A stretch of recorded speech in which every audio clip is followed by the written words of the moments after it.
Hi, good morning. Welcome to the Business Spotlight series. I'm here with Georgina Parkin, MD of Truth Legal. How you doing, Georgina? Yeah, I'm good. Thank you, Mike. How are you? Yes, really well, thank you. Thanks very much for joining us. So, if you could start us off and give us a bit more information about who you are, what it is you do, how long you've been doing it for, please, Georgina. Yeah, sure. Thanks, Mike. So I'm Georgina Parkin. I'm the Managing Director of Truth Legal. We're a law firm with our head office being in Harrogate. We've also got an office in Leeds and a small office in Hull. We specialise in a series of areas: personal injury, clinical negligence, immigration, employment law, professional negligence. I've personally been the MD of Truth Legal since 2019 and an owner of the business since 2021. But I've worked with the business since 2013, which was a year after we were founded. And kind of really sort of progressed up in the ranks in my career throughout my time here. I joined as a trainee solicitor, became a director, I think it was about 2016, and then MD 2019. So we've come from being sort of a business with 3 people in it when I joined, and there's now 25 of us across 3 offices. So, when was the company founded? So, you started 2013. When was Truth Legal founded? Yeah, so Truth Legal was founded back in 2012. Our founder was a chap called Andrew Gray. So he exited the business back in 2022, which was when myself and 2 of my colleagues, Louis McWilliam and Navia Shaker, bought the business from him. So yeah, it was very much a very different sort of environment to what we're in now. When I first joined, I'd been at a big corporate firm called DWF, which has some offices across the world. And I was in the big office in Bridgewater Place in Leeds with hundreds of other people. Joined this tiny little office in Harrogate where there was literally not enough space to swing a cat in there. It was just so small. It was like basically a cupboard. So it was very Yeah. much a change. It was much a change and a bit of a leap of faith at that time because I wanted to qualify as a solicitor and I really struggled to get to that point. And I'd sort of engaged with Andrew through emails and then sort of ended up joining because he'd offered me a training contract and it was a bit of culture shock, but I really liked it actually. And that's obviously why I've stayed here. Yeah, I mean, you've obviously been there from the start and seen that growth from 3 to 25. Yeah. What's that journey been like? Because, well, it must be quite intense because you're not only just being a solicitor, you're then turning into a business owner over this period. Yeah, but I think it's an environment that I would have struggled to recreate if I'd gone anywhere else. So Mhm. because it was such a new firm and it grew in just a very organic way. So it was kind of oh, we've got more work, we need to hire, whatever random lawyer we need to hire to cover that work.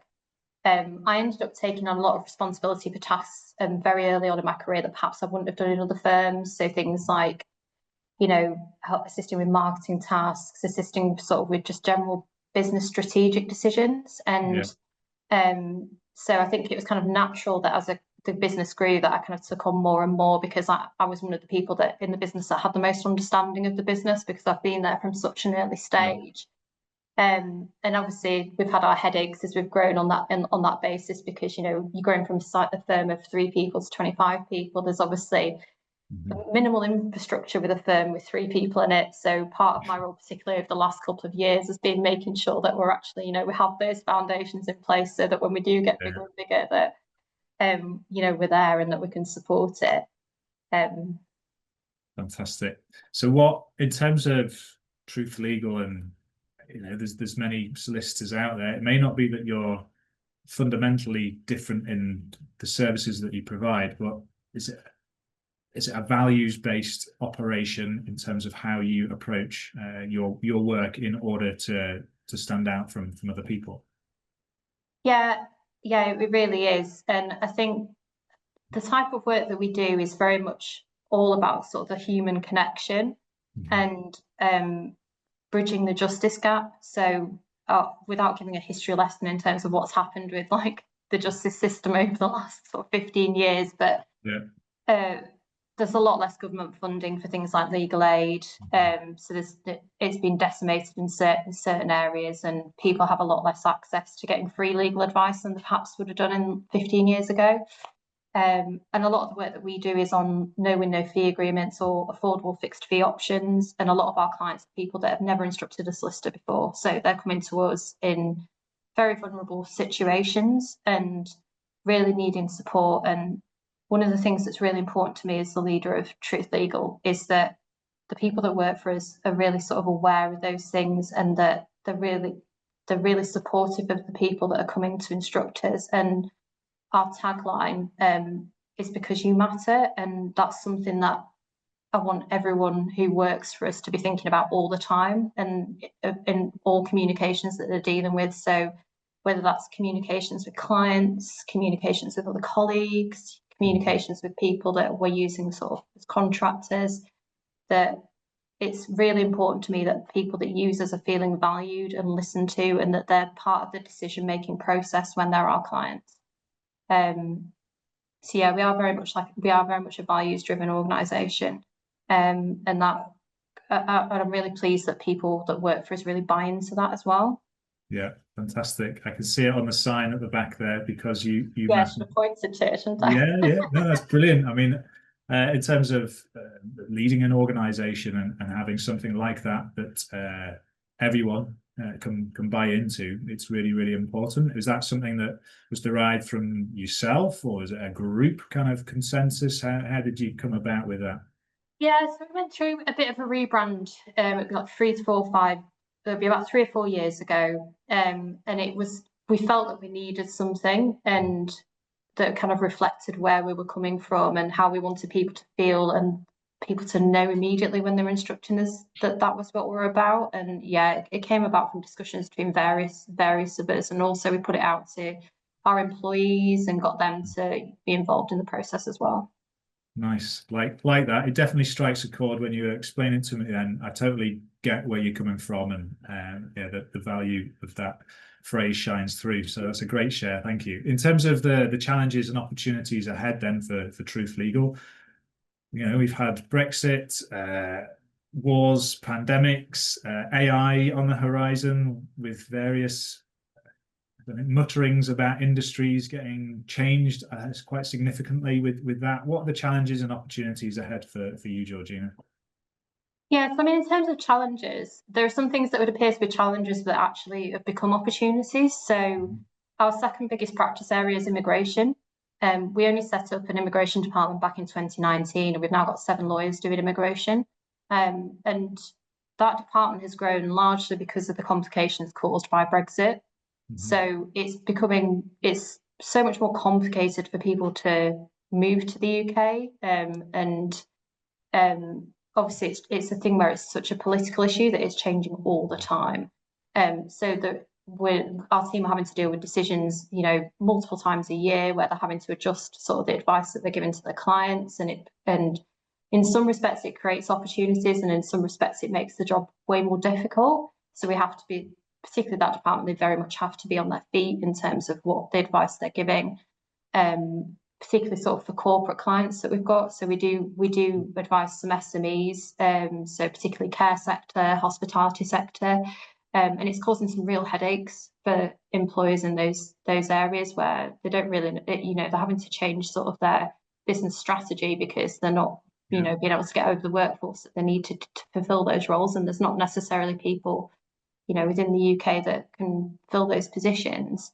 In terms of other things that are affecting us, there's been a lot of changes in terms of how solicitors' fees work, with implementation of fixed fees. So we've had to, sort of think about how our work processes work there. And just, I mean, AI is affecting all of us, isn't it? But I think in some respects that is bringing positive change. And I think there's a lot of opportunities there if people are thinking creatively about how they can implement that into their business.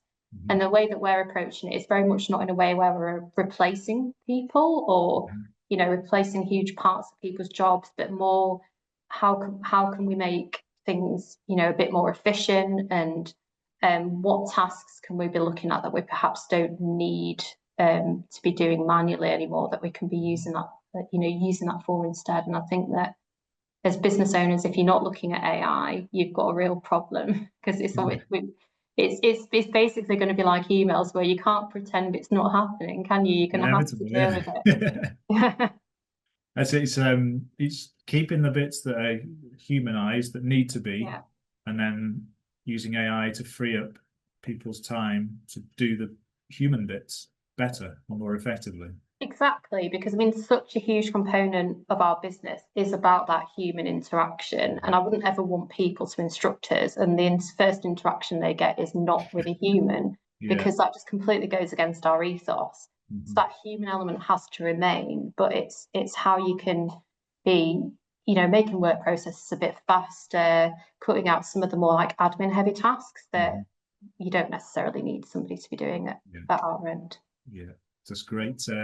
Great summary of sort of how to use it, how to embrace it, and leverage it. Really, I think is the word.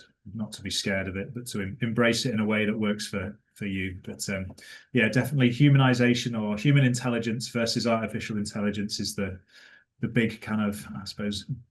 I was going to say, I won't say battleground, but it's the balance between the two is key. Definitely, yeah. But in terms of yourself, Georgina, and all these challenges, these opportunities that you have to navigate as a business owner or a business leader, what would you say, personally reflecting, is the biggest lesson for you amongst this journey that you've been on? And I know, as we were talking off camera, that we've got a young family as well, a couple of young kids. So out of all this so far, is there one lesson or maybe two or three that kind of come up that reflecting on that you've learned throughout it all to this date? Yeah, I mean, we went to the stock camera, weren't we? Yeah, I've got a very young family, so I've got a 5-year-old son and a 20-month-old daughter, and sort of how that fits into the timescale of when I came to own my business. So I had my son in 2020, I've become MD of Truth Legal in 2019, and then, obviously I had my daughter fairly recently. And so I feel like in terms of my life, it's all hit me at once. And obviously I had a career before I became MD, but it's a big shift in terms of what my job was. So I had that big shift, and then children came, and there was a period, particularly after I had my daughter, where I was giving myself a really hard time and feeling that I couldn't keep on top of everything. Managing the business, looking after my kids, being around enough for my kids, and I'm very fortunate that I have a husband who's very much hands-on, and he does more than his fair share, but it was a lot. And I think one of the things that I've had to really learn is to not hold myself to the standards that I was holding myself to before. And I think a lot of business owners are very much perfectionists and control freaks. And sometimes now I've had to teach myself to step back and go, that's not so important that I need to do it now. Like, it's okay for me to do that next week, or it's okay for me to give that to somebody else to do. And that's something that I've really had to teach myself in terms of giving myself permission to do that. And also, being my biggest cheerleader as well. And I think a lot of people, will empathise with imposter syndrome and feeling that you're having to prove yourself, and that I think I've actually gained more confidence from having to juggle all of the things that I've had to juggle. But it's, you have to believe in yourself to do well. So it's not, I think it's not a bad thing to be reminding yourself that, yeah, we're doing well, everything's on track. And, obviously with constructive criticism as well, but yeah. That's it. It's being kind to yourself along the way. Yeah. If you've, had certain habits or ways of thinking and ways of being along that way in terms of to get to that point, but then you have a situational change such as children coming into the picture, you have to kind of unlearn some of those habits, and that takes time. It's not an easy thing to do, but through self-awareness, as you've mentioned there, it's the way to do it. So maybe without the chaos, you can't have the learnings, Yeah, and I think what I've tried to do as well is to be quite vocal, particularly within our firm, about what's going on in my life. And people may feel that's like oversharing, but the logic behind me doing that is that we have quite a female-heavy workforce, and people that also have families, and I'm conscious of the fact that there aren't that many people out there that sort of in my position that are perhaps my age or in the circumstances that I'm in, and are vocalizing what's kind of going on and what the difficulties are, and like managing that. So I try to be quite open about it all, so that other people within my organisation who have children, they know it's okay if they need to take time off to go to a school play or to take the child to the dentist or whatever. Like, we're not going to have an issue with that, and I want people to do those things because it's important for work-life balance.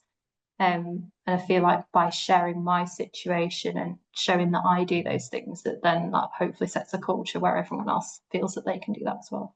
Great stuff. Vulnerability as a leader. I think that's the words coming into my head. But Yeah. again, touching back on the kind of emotional intelligence, the human intelligence side of things as a leader of an organization, it's really, really important. So again, thank you for that share, to have that. So in terms of the inspiration for what you do, you've got all this going on. What is it that makes you keep going, to sort of get out of bed each morning and keep doing what you're doing?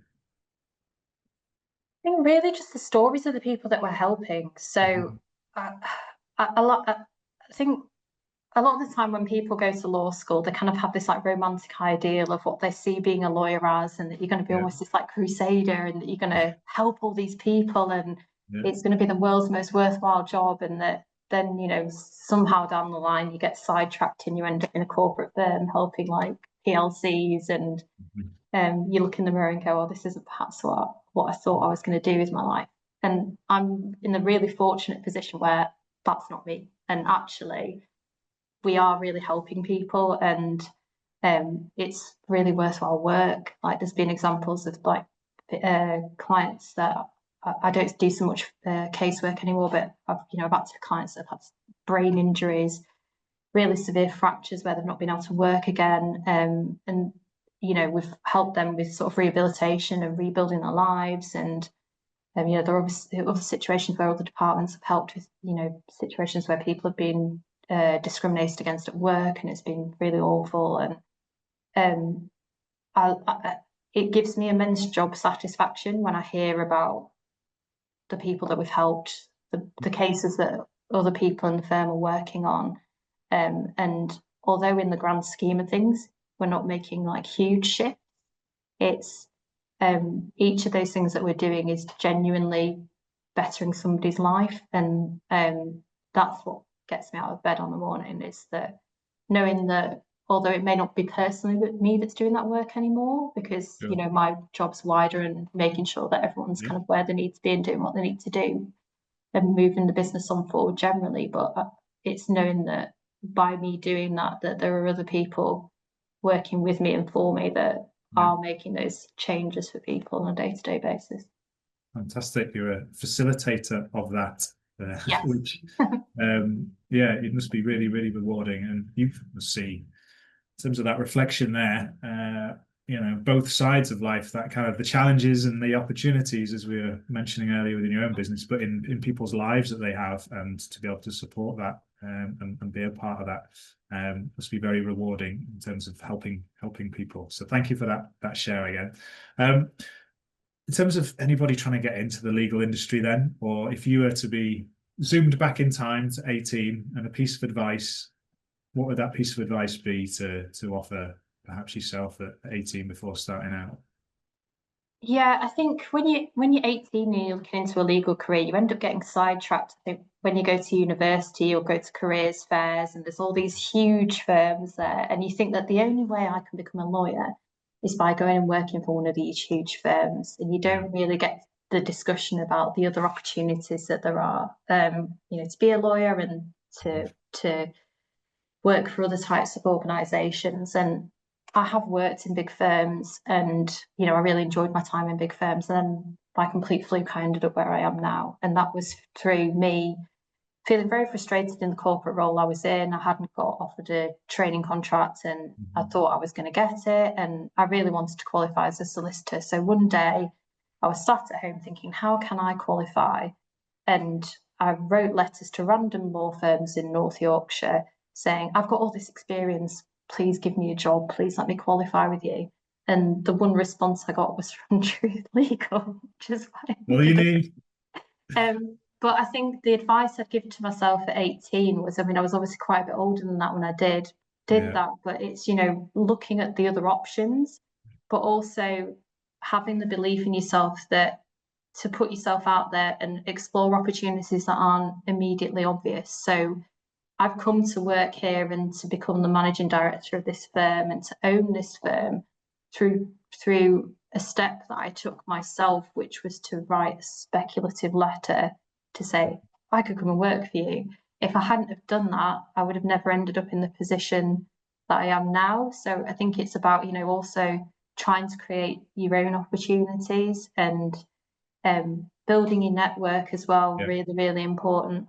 I think at a junior level, you don't really appreciate how much your network is important. But then sort of when you get to my stage and my age, the people that I used to go out for drinks with when I was a paralegal or a trainee solicitor now are the partners in other firms. So that network that you're building up in your early 20s is actually really important for potential business opportunities down the line in our area. Fantastic. Another good share on that, and advice for anyone looking to start out. So thank you. So we're almost at the end now. In terms of sharing any latest news about what you guys are up to, or even if it's a case of sharing your website. So if people would like to get in touch, that they can do, feel free to do that now. And we'll also mention it in the copy underneath the video, and we share it as well for you. Thanks, Mike. Yeah, so our website's www.truthlegal.com, and as I mentioned earlier in the conversation, we specialise in personal injury, clinical negligence, employment law, immigration law, and professional negligence. In terms of updates, we are currently looking for a family lawyer to join us. We've been interviewing a few people, and that's with a view to offering more affordable family law advice. There's a lot of family lawyers in Harrogate, but we're perhaps looking to target different clients to them. So there's that on the horizon. And something else really exciting that's happened this week actually is we've got two of our paralegals, Merrick and James. They've just become trainee solicitors this week and started solicitor apprenticeships. Particularly exciting with regards to Merrick because after me, he's our longest standing employee. So he's been with us for 10 years. So for him to now be taking on that stage in his career where he's going to qualify as a solicitor after years of working with us and all the experience he's gained over that time, it's really nice to be able to give that assistance to him in terms of giving him funding through that, but also so that he continues to grow with the firm as well and qualify as a solicitor and potentially be able to move up the ranks himself. So yeah, exciting in terms of growth opportunities at the moment. Fantastic. As I say, we'll mention in terms of putting a shout out or between our networks as well about you looking for a family solicitor. So thank you very much for sharing all that you have, Georgina. It's been an absolute pleasure talking with you, and I do wish you all the best for the future success of the business. Okay, great. Thanks, Mike. Thanks for having me. It's been lovely to speak to you as well.